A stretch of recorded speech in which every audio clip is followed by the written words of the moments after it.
Our first question that I think all of us in the room would like for me to ask, if your team faces a 1-3-1 matchup some, do you stick with the pick and roll with the high post, or you do a double wing screen trying to free up a hot shooter in the corner? I have no idea what you're talking about. I don't either. It's a pleasure to have you here. Let's just begin with where we are in basketball. Where are we now? What is your feeling? What is your gut after all these years of coaching? Well, you've never interviewed me before this way. No, but I'm told I'm only getting one question, so there you go. Right. So whatever you ask me really does not matter. I understand. But I got to say to this room, what you're all doing by investing in the Boys and Girls Club is you're showing young people someone cares. And the minute they know someone really cares, that creates hope. And then you have Shemaya coming up here, who you can tell she knew there were people that cared. She now has hope. She now has dreams, and now she can go chase them. Will it be easy? No. And it's not going to be easy for any of us in this room, what we've been through, but you know what? She can do it, and she can fight the battles because she had that opportunity. Someone cares, that creates hope, so they can dream and go do their thing. So I congratulate all of you in here for what you're doing. And I'm blown away by the size of this room, knowing the people that are in this room that are supporting this and young people around the state. So Wow. what was your question? I forgot. Okay. I just love you for that, and it amazed me, as much as I've hated you, I did not know about the philanthropic side of you that has been involved in storm relief in Kentucky after hurricanes. Around COVID, you helped families in need. Around Christmas, you helped families in need at Christmas time. Already in Arkansas, you've started the Suits and Sneakers Gala, which you borrowed from me, and I haven't charged you for that. The philanthropic side of you, it's almost counter to how we picture a coach that has a life of responsibilities to be a winner and to get involved with their team. How does that happen? Well, first of all, the way I was raised, that my mother was a pay it forward. Did you guys, anybody in here, did your families re-gift at Christmas? Like you got stuff, and then they wrapped it and gave it to somebody else. Well, I grew up that way. I mean, there was stuff going out the door, like, I wanted that sweater. Yeah, they needed more than you needed. So I would say, probably heard from our families, only by the grace of God, it's not you needing to help, so make sure you do it. But I say, when you're in the business I'm in, you cheat the position if you're not spending time to be involved in community, to help in things that need, lend your name to things that need to be promoted, financially do stuff when people don't know that you're doing stuff. And there's probably many of you in this room have written checks and done stuff and done things for people that no one will ever know you do it. Well, for me, I'm coaching a basketball team of young people, and I want them to see how we live and what we do and how we get involved. And I think that, you look at like the greatest sermon is the one without words. That's the greatest sermon. And you want your players, because I've got someone's child. I'm not just a player, you're not just a big kid, that's someone's child. A lot of times, it's the hope of a family. They've invested in there, and I can't take it lightly. And that's why I'm not going to throw kids under the bus the first time they screw up. How many of you screwed up? And thank God there weren't cameras back then. Go ahead, raise your hand. If there was a camera, you get Joe, lift both hands, please. Both. I mean, they're not machines, they're not computers, and there's things thrown at these young people that we didn't have thrown at us. Like living on a phone screen, like having cameras on every corner. How about this one, when you were 17? Would you like to have read that you were no good? What when you were 17, if you had read that, and then you wonder why the things that we're going through. So I'm dealing with players, and I've had to, my guys will tell you, I've got to have meetings daily, even if they're 15 minutes, giving them something, because if they're not listening to me, someone's talking to them, whether it be on the phone or someone else saying things to them that I have to, you know, overcome some of that stuff and drown some of it out. But I've been blessed. My dad was a baggage handler. Worked in the mill, said if I stay in the mill, I would have died before 40. Became a baggage handler. Still living today. He's 92, strong because he was lifting those bags. My mom worked in the high school cafeteria. So, you know, layaway, no credit. Come on, many of you probably grew up the same way. I'm so happy I grew up that way. If I had a credit card at 15, I wouldn't be sitting here. There's no way. So, I mean, all that stuff becomes who you want to become. Now, please listen, I'm a poor, miserable sinner. So don't think anything like I'm this. I know who I am. I'm Johnny from Moon Township. That's who I am. And that's who I want to be. I don't want to be. Some of you look at me, we're so happy you're here. I'm happy I'm here. My wife's happy we're here. But we're regular people. I'm not. Now I get to ride a red caddy. I got you. But I've been blessed. When I tell you what my dad and mom, and you want me to get even the mortgage was $63 a month. I mean, some of you say, yeah, that's about what ours was. And so for me to be sitting up here is an upset. For me to be able to do what I did, but how about this? I'm able to affect young people in their futures. And can you imagine, somebody says, why are you still doing it? I want to help about 25 more families. Then I'll be about done, I think. But that's what I enjoy doing. So winning matters, just so you know, because if what we talk about here, if we did that, 6 of my guys get drafted. So winning matters. I mean, it matters to all you, but it matters to them. And you try to tell them, if you win, everyone eats. So let's win. Let's do this together. But how do you get through to them if money's already being offered them right out of high school and they become part of a bidding war? How do you get them to listen? To keep from saying, I don't need you, I've got $2 million in the bank, and I owe money. All right, so I'm going to ask the question, why do you think a young person would listen to me? You tell me. Stand up and tell me. You got a Cadillac. Joe, look, can I do this before I ask that question? I coached Joe Klein. He got me fired from the Nets.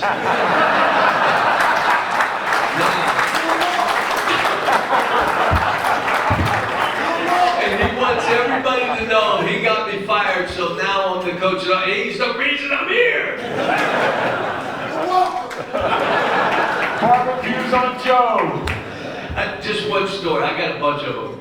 But we're playing, and I take over the New Jersey Nets. No one wanted to be there. It was the Nets back then, New Jersey Nets. I trade for Joe. Now, I didn't trade for him. He was in the trade. Okay? So he now, and I got to tell the first story. He comes in, I'm in my office getting ready for a game. I don't know who we were playing. It was somebody that was half decent. He said, Coach, Joe Klein, and I said, hey Joe, I don't have time to talk to you, so we'll talk after the game. He said, do you want me to suit up? I go, yeah, you might as well go through the warm-up lines. He leaves. Obviously, there's foul trouble. 2 guys foul. I look at him, he looks at me, I look at him, he looks at me, I go, why don't you just go in? So he walks by me and he stops and he turns and he says, by the way, I'm Joe Klein, nice to meet you. And from that time, it made me laugh. Sat with me on the plane one time, cracked a beer and said, it took him 20 years to get this way. It ain't changing overnight. Let's have a beer. So he and I have become friends since that, and still cheap, but he's a good man. So why do you think players would listen to me, or want to listen to me, or want to play for me? You have a track record of sending players to the NBA your entire career. So it's fact, and it's result. It's not hope and dreams. It's fact, and it's results. So yes, but that only gets you a discount. That doesn't, you still got to be in the ballpark of what's going on out there. But that's what it is. The minute that changes, and it's not transformational for the people that I'm dealing with, and it's simply transactional, Right. then I won't do this. Why don't, I'm not gonna do it. So my whole goal right now with NIL transfers and all this, I just make sure we're transformational in what we do. Wow. And that these kids are gonna, if I'll walk in the gym, I'll know, they're not listening to me. This is not gonna work. You know who it's not working for? For me. And what I feel good about doing. So that's why they do it, and that's why they're still listening. But we don't know where all this is going. How about they can transfer whenever they want? Now you may say, well, freedom of movement and all that. Okay. So a kid transfers 4 times, goes to a school, didn't play enough, transfers again. Why is he transferring? Say, wants to make more money. So he goes to the coach, if you'll give me so-and-so, I won't transfer. Well, now you're sitting there listening to me. What if a kid came at me and said that? So where the door's right there. Now it doesn't mean we're not taking care of our kids, but I'm not going to be extorted. Not happening. So now they're at their 4th school. Can they get a college degree? There's no way. But the last school will have a sense of loyalty to that mercenary. No. So now they have no degree, they have no one to lean on, and then they get a job offer, finally, for $55,000. $60,000, no, $70,000. And they look at the guy and say, $70,000? Do you know how much I made at that last school I was at? Do I have to come in? Do you give me a red Cadillac? Do I have an apartment? Are you paying for my meals? Guys, we have a mental health. It's going to happen in the next 5 years. Because why aren't we dealing with this? How about this one? My 17 and 18-year-olds are playing against 26-year-olds. Would you want your son to be 17 or 18 and go on the court? The kid he's playing against is looking at his wife and their 2 kids, and your kid has a milk mustache. And that's do you want that? Who wants that? He gets his NIL money to pay for alimony for his first wife. I mean, we're doing this, and then we're doing it to young people. How about you transfer once without penalty because you made a mistake or the coach lied to you or something happened. But after that, you better make a better decision because you're going to have to sit out. How about you can play 5 years? You play 5. What if you get hurt twice? Now you got 3 to play. What if you get hurt 3 times? Yeah. If you transfer and have to sit out, you're only going to play 4 years. But that's life, folks. Stuff happens. You can't say, well, just because of that in your toenail, we're going to give you, you're going to be 30 years old and still playing. What? That's where we are. So, we got stuff we got to fix. I don't care how much a kid makes. I know I grew up. But 90% of our issues become those 2 things, which make it so it's hard to be transformational. It's transactional. And I don't want to be in that environment. I sense some frustration because you were coaching and won championships in one era, and now this new era. The last era was,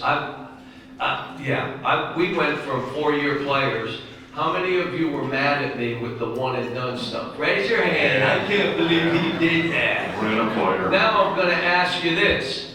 What if it were your son? Would you have liked him to leave 1 year? Yeah, if he was good enough, you don't want him to stay and get hurt. And then he's done. Then he should leave. Can I humble brag here? Sure, go right ahead. I did this last night for the group.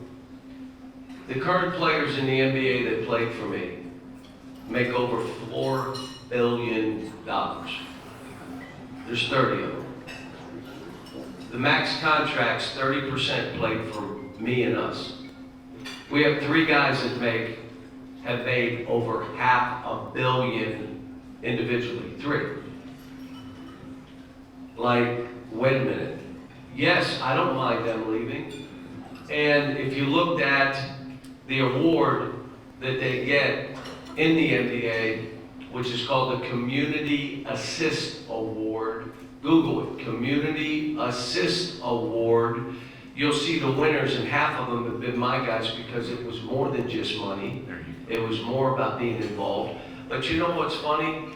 It kind of works for those guys. If you're a good guy, kind of good stuff happens. If you're one of those guys that's such a great teammate, you're there a long time. Does anybody want to get rid of a good teammate? Even if he's not quite as good. You ready? What's the average length of an NBA contract? 3. 4 and some change. My guys are 8 and change. I mean, so, yeah, but that's one of them. How about the dribble drive? Dribble drive beat Arkansas a couple times. Now wait a minute, do you know when the biggest cheer I got in this state was? Not even close. They cheered, went crazy, people were waving at me when I got thrown out of the game down in Fayetteville. Do you guys remember that? Raise your hand if you remember. Right, you remember who won the game? We won. Just trying to make you mad. Oh, we were there. Don't worry. We got mad. We really got mad.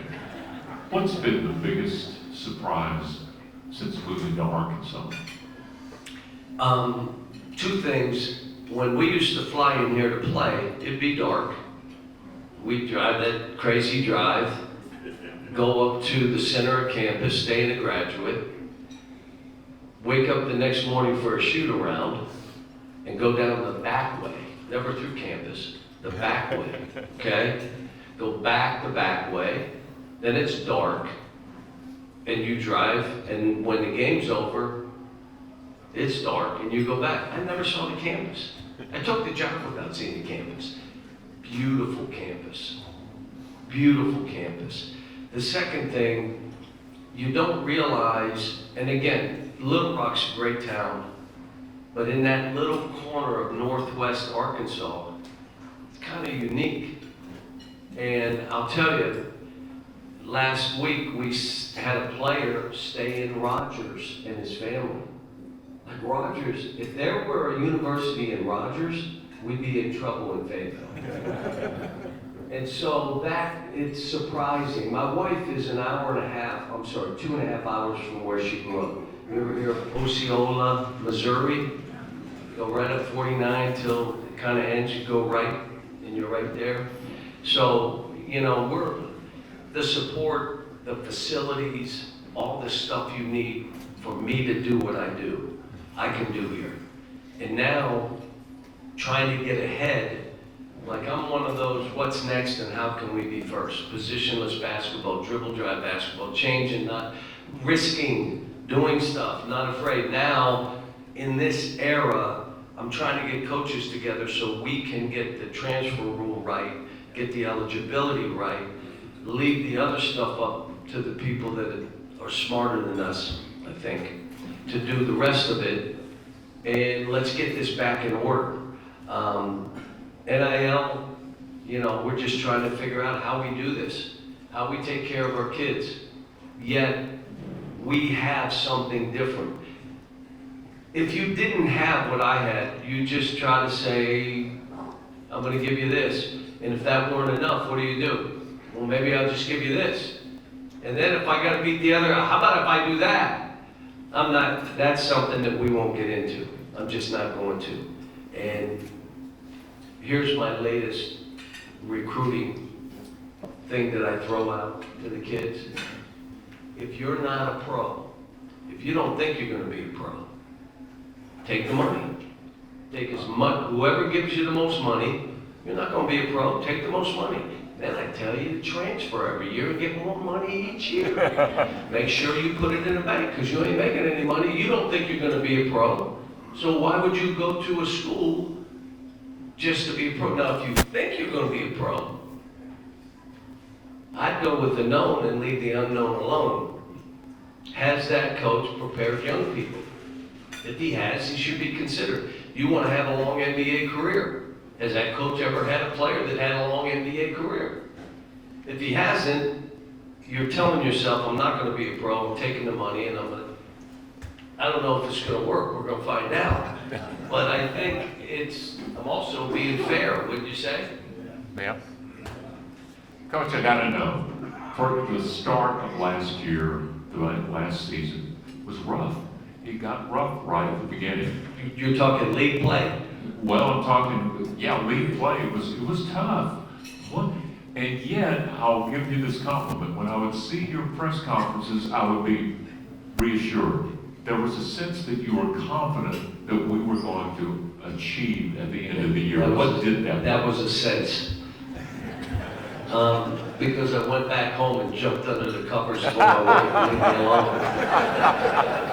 I'm no different than you. I've had people come up and say, I knew you'd get it going. And I'm like, I didn't know. How'd you know? So here's what I do know. Before I took the UMass job, I was 28 years old. Pat Nardelli was in the town I grew up in, Moon Township, and had like a little strip mall. We thought he was the wealthiest guy ever. He helped the basketball. He got us pizzas and paid for some of the shoes. And Pat Nardelli was this guy. He had a little strip mall. So when I got the job at UMass, he wanted to go have a coffee. And he said to me, look, I've been in business my whole life, done business deals and done stuff. Here's what I can tell you. You can have a bad deal with good people because stuff happens. But you can never, ever have a good deal with bad people. Ever. So a guy comes to you and says, I can get you this player and I can do that, but I need to be on your staff, but he's a bad guy. Don't take him and don't take the kid. He also told me, you're going to go watch players and then you're going to do your research and say, that's not a good guy. Don't take him. I don't care how good you think he is. You can never have a good deal with bad people. So when I'm hiring staff, when I'm recruiting kids, I've kind of lived by that. So think about my team last year. Could they have ever turned it around? Let me ask you this, please be honest. How many of you thought, what in the heck are we doing having this guy? He's 0-5, maybe, go ahead, Joe. So there were people that were saying, but you know what they did not know? Joe should have known. We had good guys. So they stuck together. How about this? When our two leading scorers were injured and out for the year, were you all talking about, well, let's worry about next year? Can I tell you, we had a real chance to win the national title last year. We really did. When we lost that game, now I want to tell you, leads, I have no idea. In pro, in cop, there are no such things as leads. So even our game, we lose that game. Wait a minute. You had then the team that beat us lost to Florida being up 18. And then you had Duke on Houston up 18. Then you had Houston on Florida up 18. They don't meet. Did you watch the Knicks game against Indiana where they were up 20? I was in the building. They were up 8 with 1:20 to go and I left. And the guy in the coach, why'd you leave? It's a 2-point game. What?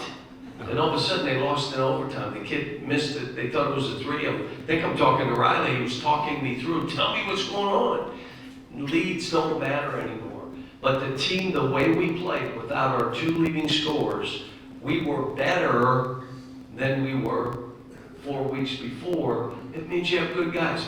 This is a good guy. The guy in front of me is playing more than me. The bad guy says, he didn't like me. He likes him more than me. I should be playing. I'm not going to work in practice. That's the bad guy. The good guy says, he's pretty good, but I'm better. Wait till I get my chance. I'm going to show him. So we had guys like DJ Wagner, good guy. When he stepped up and had the ball, how about Trevin Brazil? How about this name?